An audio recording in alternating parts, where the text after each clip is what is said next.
Taking of Makkah. In 630 AD, a tribe called Banu Qaza was attacked by the Makkans, who had violated the Pact of Hudaybiyah, a peace agreement.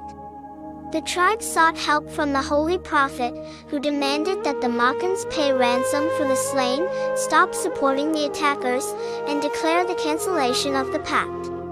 However, the Makkans did not respond, so the Holy Prophet led an army of 10,000 men towards Makkah. Abu Sufyan, the archenemy of the Holy Prophet and Islam, submitted, and there was only a minor clash.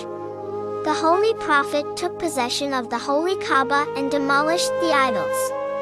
He forgave his enemies and restored the keys of the sacred house back to the hereditary keepers, inviting people to come there in peace. The Makkans were delighted and considered this generosity the height of nobility. They came forward to enter Islam, which turned enmity into love.